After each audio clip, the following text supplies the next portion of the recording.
Hello, everyone. This is Congressman Alan Lowenthal, and I'm honored to address you during this conference on the deteriorating human rights and religious freedom in Vietnam. As the co-chair of the Congressional Caucus on Vietnam, I am proud to be an original co-sponsor of H.R. 3001, the Vietnam Human Rights Act, introduced by my colleague and fellow co-chair of the caucus, Congressman Chris Smith. H.R. 3001 would allow the United States to sanction Vietnamese officials and others who are complicit in the systematic violations of internationally recognized human rights, including particularly severe violations of religious freedom.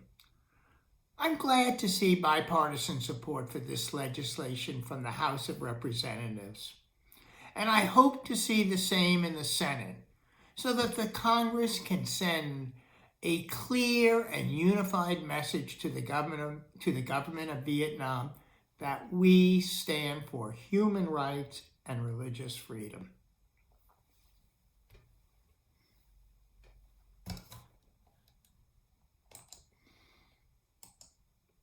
As you know, while the world is battling the COVID pandemic, the communist government of Vietnam took advantage of the situation and carried out arrests and crackdowns against dissidents, independent journalists, and activists in Vietnam, including the prominent blogger and journalist Pham Dong Trang.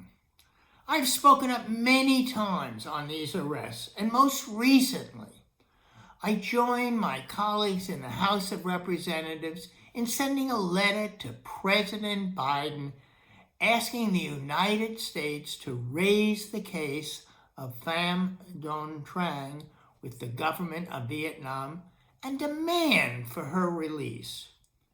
Recently, the Minister of Public Security of Vietnam, Tho Lam, generated tremendous public outrage when video footage on social media appeared showing the communist leader that he ate a steak covered in 24-karat gold flakes at a restaurant run by the social media star and restaurateur known as Salt Bay, which could cost more than $1,000 at taxpayers' expense.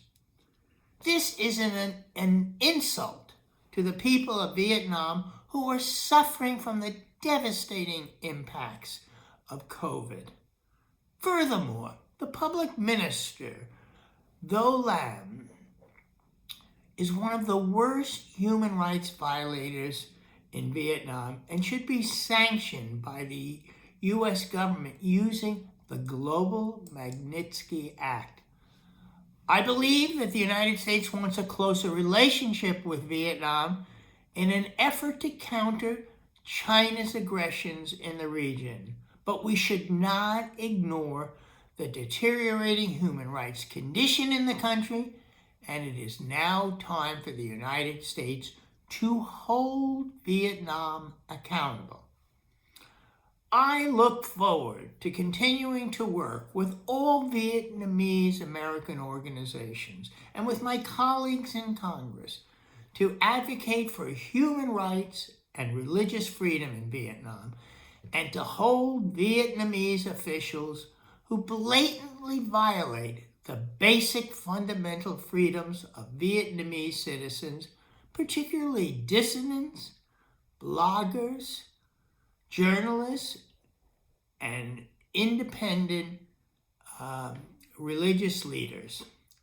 Thank you.